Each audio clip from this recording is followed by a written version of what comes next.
Hey everybody, and welcome to another head-to-head round 2 review.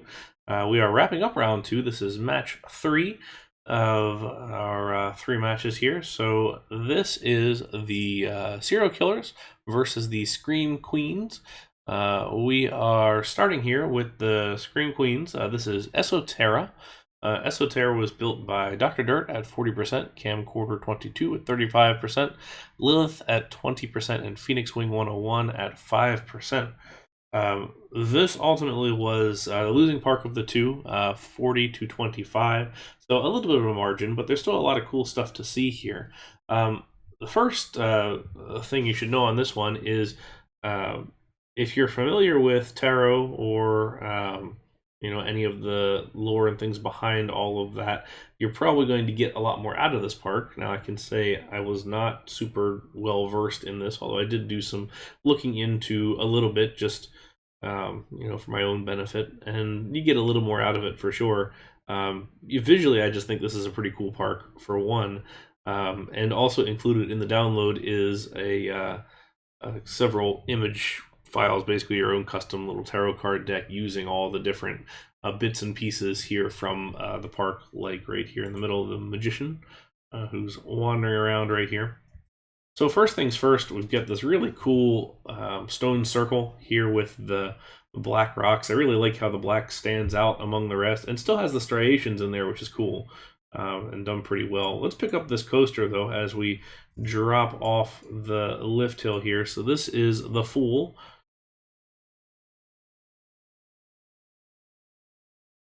If your only interaction with tarot is Live and Let Die James Bond movie, then you are right there with me.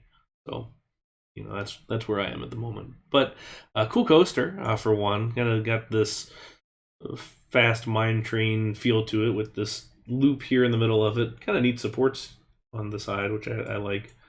The temperance supports as it wraps around and back. I really like the dark purple supports. I don't know. I feel like it does a lot more than the track, just for just color variation on the map itself. Since that's about the only thing here that you're seeing in purple, and I feel like it's done pretty well. This queue is neat. The queue wrapping all around these landscapes. You got this kind of cool striation in here. You've got this. You got this big worm type arched thing called Justice, a couple of mushrooms here and there, and I like the way that this wraps through just grass into some of these structural type areas here. The natural blending into the built is pretty cool. Like you look at some of these pathways here with the grass coloration just carrying right onto it. I said in the El Dorado review that I was not a huge fan of the striation of the landscapes on the edges. Still the case. I think this one is done better than El Dorado's, but it's a little too much for me, a little too heavy. Definitely an aesthetic, which is cool. A little bit more than I'm feeling, I think. But again, personal preference, so not anybody's fault necessarily there. This could be a new thing, perhaps. I just personally hope it won't be. Let's jump over here to the maze. We have the moon. Love how this is sort of half buried here in the rockwork in this overhang. And I will say I love how the landscape striations, even though I don't like them on the outside, are carried in through the middle, through all the different rockwork. It's all thoughtfully carried through the whole way around, which is cool. We have our High Priestess elevator right here. You can get in there and you can see it when we make that invisible. Up here we have our tree. This is the world, or the hanged one here at the top, and loving the use of these waterfall pieces here. So you get a little bit of that curvature and then straight down. Just makes those waterfalls feel maybe a little bit more natural than your other parts and pieces from other scenery, but it can kind of go either way. I think it looks really nice in this instance.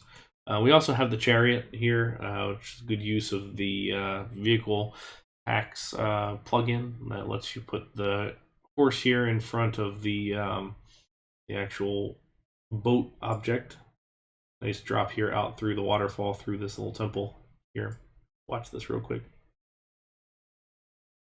Very nice. I like that a lot. Again, cool pathway here just with the grass, very natural looking, and isn't too obviously quarter tile. You can see a little bit of the quarter tile pieces here, but on the main space it's generally been avoided, which I kind of like. So here's number 9, the Hermit.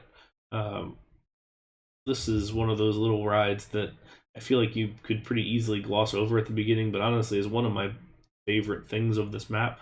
I really love this swamp landscaping, the bubbling goo, I guess it's called, the skeletons here, and just the way that it all, landscape to ride and coloration and everything, how it all works together.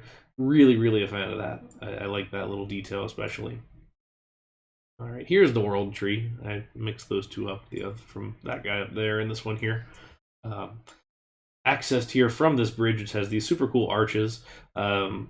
The archways here with the single rail track and just any use of the single rail track, like all these different routes and things like that, I think we're going to see that quite a bit more often. This is probably the most versatile trackitecture coaster track that I think we're ever going to see. It's just about the perfect size for any kind of a beam or arch or any of these things. It's going to be just super useful in general. So I'm sure we'll be seeing, actually I know we'll be seeing quite a lot more of this, but it works super well here. Love the double arch, the way that it grows here as we get over to the tree itself and then under the tree. Very cool there. All right, so here's the Empress up here, the little mill. Walkway over to some of the last little bits on the map here. Loving this blanking lighthouse. That's what it is, with flames and everything. And then up here we've got the Emperor, a little ride, and 2 more rides here. We've got the Sun, which is this short little boat ride here as it wraps around on the water. A little bit of optical illusion almost, the way that it jumps around. Again, cool use of these water objects coming throughout. And then over here we have the Wheel of Fortune, not that Wheel of Fortune, the Tarot Wheel of Fortune. Cool here just for the placement of this, the way that it's sort of sunken down, so you kind of see it in just little clips as it comes out down and around. Loving all the water effects, and then also the use of the Sphinx head here, just really nicely presented, put together. Also the way that the pathway kind of goes from the grass to the red sand down here to the other sand. This walkway across the water is very cool. Using land textures very well. I think if there's one thing we can say about this head-to-head is that landscape texture and just texturization in general was really a huge focal point for a lot of parks, and I think this one does it incredibly well from a transitional standpoint and a really being less defined about where a pathway is versus where a landscape bed is. Works for this theme, works for it really well, so that's definitely a benefit. So let's call it for this park, and let's jump over to the other one. As I said before, there's plenty more details that I do not cover in these reviews, so definitely download the park and take a look at the rest of it, because there's quite a lot to see.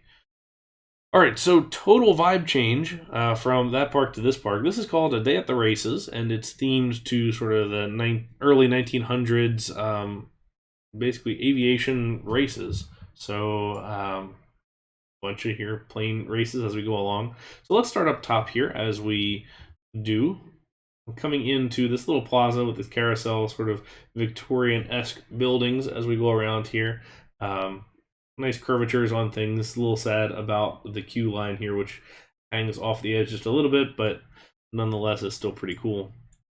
We've got ourselves a side friction coaster up here. This is the airplane coaster.